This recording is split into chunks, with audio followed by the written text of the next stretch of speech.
What is going on YouTube? Dr. Way here. I didn't like the energy that I brought. I feel like I can bring more energy to the video. I didn't like the energy I brought with my last video, just getting back into it. I don't want to be overhyped because this game is what it is, and it is fun, but it's not that damn exciting. But I'm going to try to bring more energy to the videos, project my voice a little bit better, use this Blue Yeti how it's intended to be used. Amen. And this video is going to be very informative, so lock in. I want to do this series where I really want you, before I get in this screen, I really want you to understand the thought process that I have, and I think a lot of people have when, what I'm saying, they're building their team. You get all these dragons, legendaries is what everybody goes for, so that's what the video is going to primarily be about. But not everybody is going to have the time or patience to get legendary. So I'm also going to put up some alternatives. Most of them will be the breedables and what I think that you can do, or so on and so forth. Give you some more options if you got lucky with an epic or whatever, because epics are easier to get than a legendary is. But this video primarily is going to be about legendaries. But the same type of rules that I'm talking about will apply in the series. And when I mean series, I'm gonna go do videos about that. Like this one is area of effect legendaries. Obviously, what goes with that, single target legendaries. I'm gonna talk about special types like anti-heal, counter speed, counter damage, different setup teams, and then like support, damage, tanks, all that. There's different types of supports too, in my opinion. But this is, I guess, my crack at it, area of effect. And I really took my time. Let me move my computer a little bit. I have tons and tons and tons of notes that I wrote. And I'm going to go through each legendary, and then I'll give my suggestions and opinions about them. The first legendary that's AoE, because AoE just means you can hit all enemies or at least more than one, which I think there's no ability. It's just like two. I think it's always going to be either one or all. Is Pyralus.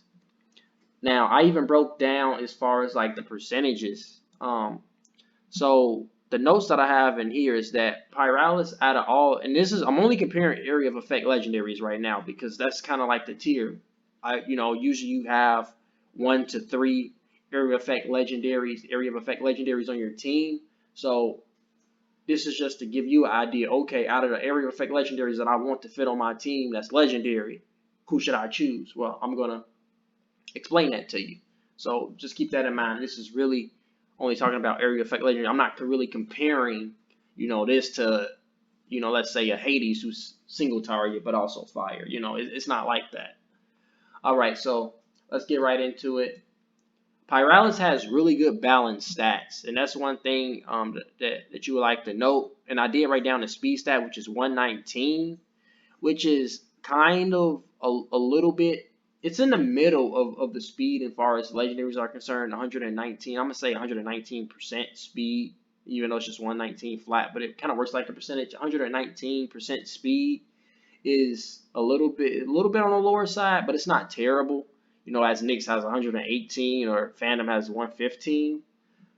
So it's definitely like on the lower side, but it's in the middle. So I would say balanced overall. I think his speed is one of his weaker stats. In my humble opinion, it's one of his weaker stats, if not his weakest. 184% damage is on the AoE skill is pretty solid, considering some of the other numbers that you can get. I think it's the highest single time number, because some AoEs hit for one number and then some damage over time. I think other than those, the 184% attack is the best that you can get as a single like burst number. And then just going off of his second skill, the bad part is that his second skill is a 2-turned attack. A lot of attacks have 192%. That's pretty standard that's a pretty standard number. And there's a lot of attacks that's only 1 turn that'll also give you 192. But the reason why it's not 1 turn is because it does give you the self speed. and he's really the only legendary AoE attacker that can give you a speed boost on its own. So with this guy, you don't necessarily have to run Genie. A lot of people run Genie. Maybe you don't really have to with him. I'm still exploring it. I think I'm actually going to get Pyralus if I'm not mistaken. My numbers are a little off because I have, my breeding.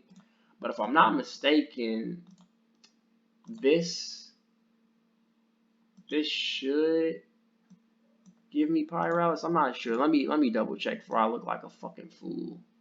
I'm gonna see what the egg looks like. That's all I'll know.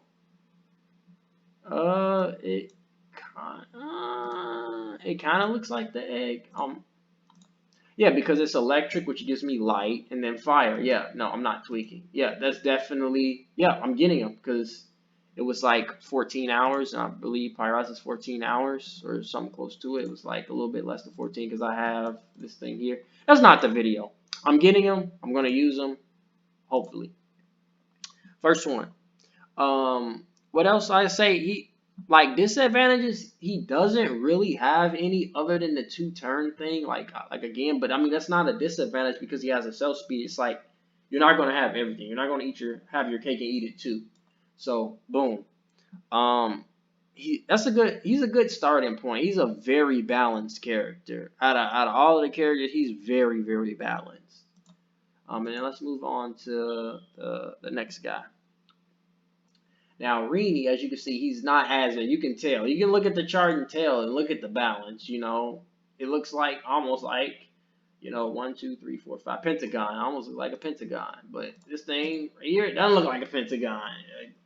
I don't know what the fuck that is. It is a pentagon, but not a equal-sided one, I guess. I don't want to sound like a dummy. All right, so Rini, the damage really isn't the strong suit with this character. The strong suit is really the stun. So out of an AoE, like the job of Rini is to really stun. He has 2 stuns, 30% and 25% chance. This stun is very, very powerful. And this is on a 1-turn cooldown, so you can like continually stun somebody, theoretically speaking, if you can, get it to proc. Now, as you can see, the damage numbers aren't that strong. Like the other damage numbers, 184, only 112. Pretty low. 141 instead of 192, pretty low. This is normal, but the name of the game here is stun. Stat wise, the speed is great. This stun is gonna hit first. You're gonna be able to stun most enemies. If you're out the same speed. Like the second dragon brand is speed. It's the equal. Rini's gonna hit more likely than not on almost any dragon, and it is worth noting that I think it's the fastest AoE dragon that you can have. At 125 speed. No, I'm mistaken. Forest, the new one that came out in the last event is actually 128. But before that, he was the fastest. And the reason why Forest needs to be fast is because he is basically anti-quickness. He takes away quickness, and that's the reason why he needs to be that fast. But beyond him, which a lot of people don't have because he's an event, Rini is the fastest. Now the damage number is not that great. The damage percentages aren't that great, but the attack stat itself, the base damage is fine. HP and defense and crit. The crit doesn't really pair too well with Rini. I don't really run crit with Rini. I do now because I don't have anything better to run. But a little bit on the squishier side, but still not bad. And if you're looking for the stun, perfect choice. I don't think there's very many better choices. All right, let's go to Nyx. I think Nyx is the next one. Is AoE. I guess Forest, at least going by this list. All right, so I'll go to Forest. So again, this is another utility type guy. Like I said, he's already super fast. You can tell that by the chart. And defense is a little bit on the better side. Speed being his best, the tankiness being the second best, but the damage factors not that good. But that's okay because he's not meant to do damage. So I really don't know why he has this ability. Like up front, it doesn't give you much. It gives you more damage over time. I guess it's okay, but people have dispel shields, all types of shit that can, you know, dots are. I don't think dots are as good in the game. I think they're okay, but the upfront damage I think a lot of times is better. And since his damage numbers are small anyway, it's not the best damage numbers, crit or attack. You know, it doesn't do that much. And the initial hit is just so fucking low. And it's a 2-turn. Terrible. Now, this guy can reduce all enemies for a little bit of damage and it reduces their speed bar by 20%. And I think that's pretty good, in my opinion. I don't know. I think it's really inherently good against Genie as a counter. So like Genie isn't as fast as Forest by 1 point. I think Genie is 127%, 127 speed. He's 128. So you can't slack off on getting the second brand on him with the speed, but he is naturally faster. So I think that's his best spot is just as a counter to Rini. So like how I would use him personally is if I saw that it was a Genie on the enemy team and I know I was running into, I'm going to swap to him real quick to counter that. If you got him to a comparable, point where it's like, okay, he's level, at the equal level with all the rest of your dragons. Siren. Now, Siren is basically a Pyralus that has extra damage, a higher damage stat, but less speed and defense. But not by much. Like, it's only 3% or 3 points lower on the speed at 116. And it still has 184% damage, which is the best that you can get. And it does more damage. The defense isn't as great. It's because you're missing the speed, so you won't swing first as much. And you also won't have as much defense. So the defense and speed is a little lacking compared to Pyralus, but it's basically a water version of Pyralus with a little bit more damage, but less defense and speed. It has a regular 1 turn at 192, so and it's a 1 turn with no special effect. So that's a bonus, I think. And then I would say the only thing that's really a downside is no special effects. None of the abilities have any special effects. So like something that's like extra, like wow, pizzazz. There's nothing like that on Siren. But this is a really quick and easy one. I'm gonna try to go a little bit quicker, but that's basically that. Now I think I need to go to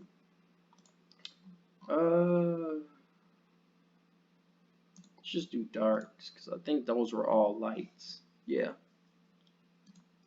So Nyx, out of all the AoEs, his kind of niche is the fact that he can anti-heal. Because he can anti-heal, it's not 184, but 147 is, still up there and respectable. Then he has a 1-turn, 192% attack, which is really, really good. With Nyx, like I say, he does a fuck ton. Like as far as damage is concerned, he has it. His speed is okay, only 1 point below Pyralus. Pyralus is like that point. If it's better, if it's on par with Pyralus, you're okay. So he has 1 point less speed, so basically like Pyralus with the speed. But the HP, man, I think he has like at level 10, like only 1,267 HP. Why do I know that fucking number? I bet that's what it is. Why do I know that number? But yeah, I think that's almost on the money, the number. And then his defense really isn't that strong either. He has a 30% anti-heal plus 1 turn, 192%, which gives you a really good consistent damage. But the low HP, like there's so many times that he dies in my fights. Like I try to keep all my dragons alive. This is the one I have trouble keeping alive because I give him a shield. With Kerr, the HP doesn't really give me that much. The damage reduction does help. I think running him is good as anti-heal. I think with Nyx, just looking at the numbers, I don't know. Maybe he can put out the most damage, but if anti-heal really isn't important or not as important for the team that you're going up against, that I would argue that Siren might honestly be better. I don't know what's the top echelons of how you can customize your dragons, but I know crit damage can be a thing. High crit damage, crit chance can be a thing later, and he definitely offers that. But at the level that I'm at, I'm gonna make the argument that a Siren or a Pyralus might actually out damage him, and not to mention that Siren is a little bit tankier than Nyx, and then Pyralus is tankier than a little bit tankier than Siren. So the difference between Nyx and Pyralus is pretty significant as far as keeping him alive. So that it's something to be said for that. Like if he's not alive, he's not going to do any damage, even though he has a lot. So I think keeping that in mind and having a team built around protecting him is a little bit more important. And healing should be present on a team that you're fighting, or it's just a waste of an effect. Let's see. I'm looking at the list. I think we got to do Hydra and Phantom, and then Salamander.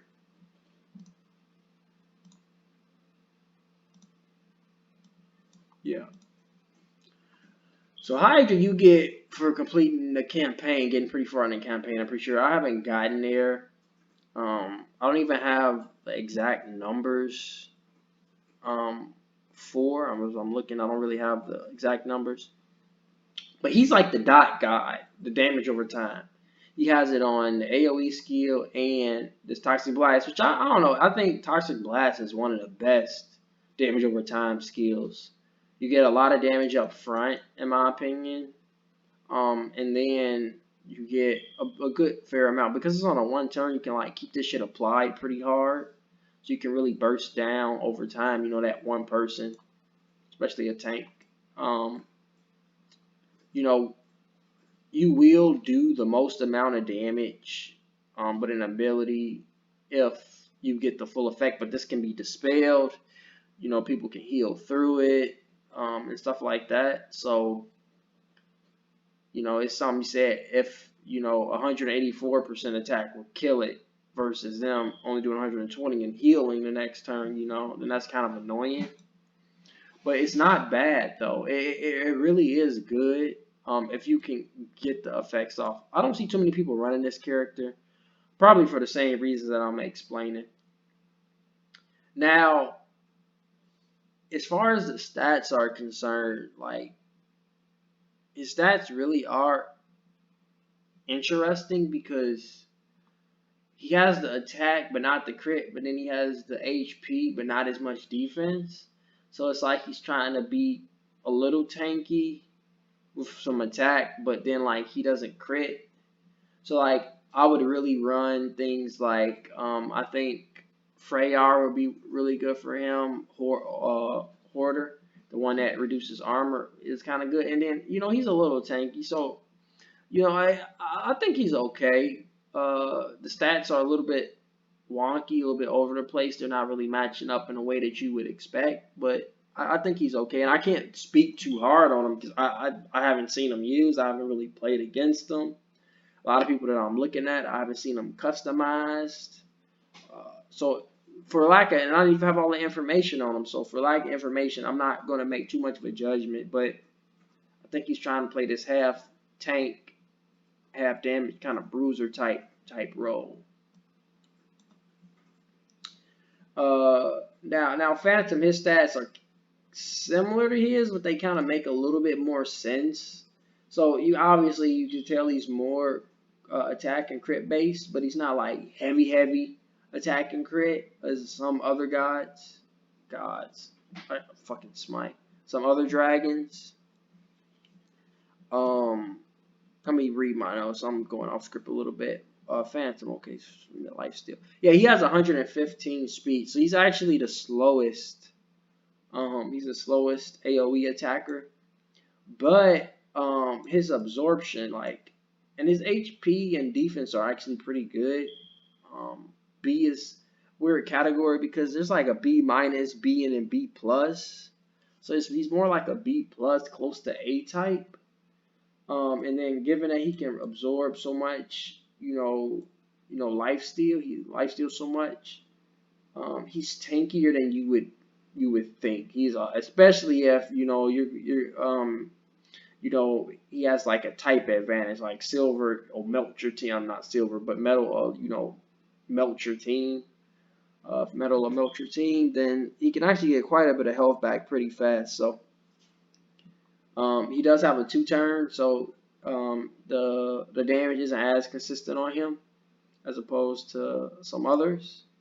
But still, he does solid damage, and when he does a lot, he will get a lot of his health back. So you don't have to protect him nearly as much as some of the other legendaries, so like he can kind of heal on his own. So with him, you might not want to go like a team heal, but more like a single target healer, because okay, you don't have to worry about the healer as much and the tank. So now you really only got 3 other characters, and usually it's a support, which you don't care about as much, and then maybe 2 damage dealers. So you really only got to focus on healing 2 people for the most part, which makes the healing a lot easier. So I think he can finish the certain comps. The speed is a little slow, so I think a speed boost from Genie. I think he works well with Genie because he does need to be a little bit faster, plus the Dragon brand. Now, I think the last one is Salamander. He's really interesting because I like what he does because I like the defense. Only legendary that can reduce their attack. I wish it was like, instead of a 30% chance to reduce attack by 30, I wish it was like, like a, I don't know, 60% chance to reduce it by 20 or something like that, or a guarantee to reduce it by 15 or something like that. I wish it was more of a guarantee. 2 turns kind of sucks. I wish it was on a 1 turn. Honestly, because the damage is okay, because he is AoE chain, because he deals damage to all enemies with this.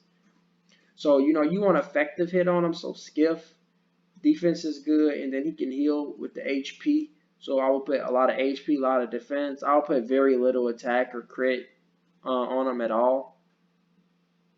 And his job is just to really just stop damage. I'm going a little bit off the cuff because I don't have any notes for him because he just came out.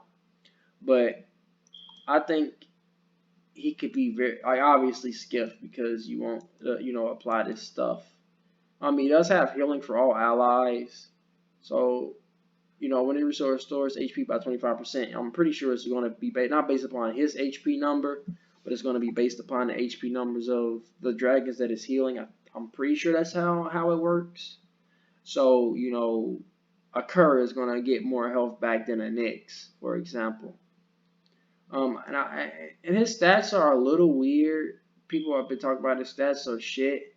But he has 1 S, 1 A, and 3 Bs, and just eyeballing that,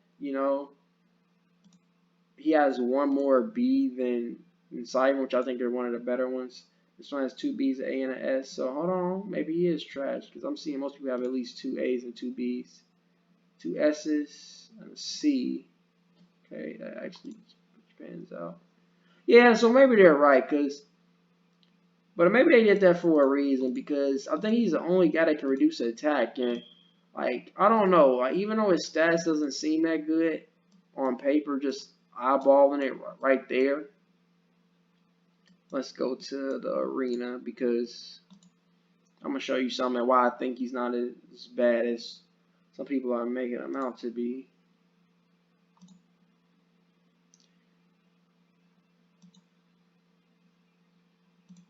This dude has a super heavy damage dealer, right? So reducing this one guy by 30% is like huge, right? Huge. And of course, because he has this much damage, there's no way he has effective resistance on this guy, right? So boom, 30% reduction on him means a whole lot more than 30% damage reduction on everybody else. So, there you go. This team has 1, 2 damage dealers as well, and a support. This team has 1, 2. In a way, this dude can do damage because he can heal. So I'm pretty sure it'll reduce his healing. This dude has like that's crit damage up the wazoo. Let's see who else. This guy has 1, 2 damage dealers, maybe 3. 1, 2, 3 damage dealers. So if half of their team, 3 out of the 5 are damage dealers, then reducing that attack might be more appetizing versus if they have 2 tanks and then 2 people really aren't doing that much damage. Like Rini doesn't not necessarily do a lot of damage. Kurt doesn't really do a lot of damage. But it would make more sense since a lot of these top guys, I think a lot of people are more concerned with damage, that it's a good counter to the damage. Because that 30% means more if they're a damage dealer versus if they're not. Longer video. I hope this video helped you become a better dragon tamer. Master dragon tamer. And I'm forgetting something. I don't want to make the video too long, but I do want to list out some alternatives because not everybody can have the legendaries. So AoE, let's see, AoE. Innsmouth is AoE, not as much. It's kind of more of a support, but he does increase the damage by 20%. So like, you hit everybody with 20%, see who's low, and then your single target damage dealer can finish out the rest. Boom. Who else? Plow? Oh, sorry. Plow can ramp up his damage and speed, kind of like Pyralus can, and then can kind of fuck him with 184%. Boom. He's like kind of literally like Pyralus in that sense, but this second ability doesn't even do damage, so it's like a kind of one-hit thing type deal, but still good. Let's see. I've seen some people star this guy up all the way and use him, so he can make damage go like cuckoo. Get cuckoo damage when you star him up. Velado's the same way. He can ramp up with the attack and speed. Do a big thunderclap.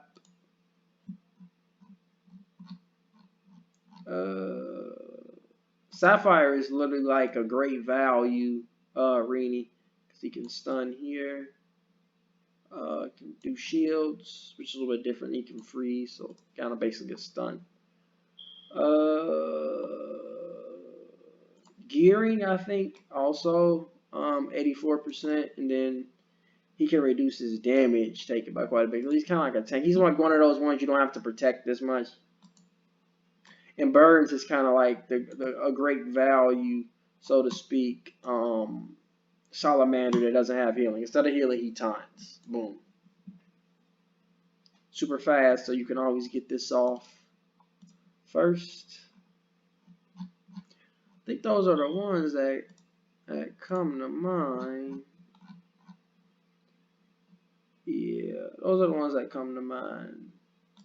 Which sword was AoE, but he's not. This is really good damage. Like, his third ability makes so much sense with his second. Really good damage, but that's not what the video is about. Boom. Under 30 minutes, Area of Effect Legendaries, Master Dragon Tamer status, and I'll see you in the next video.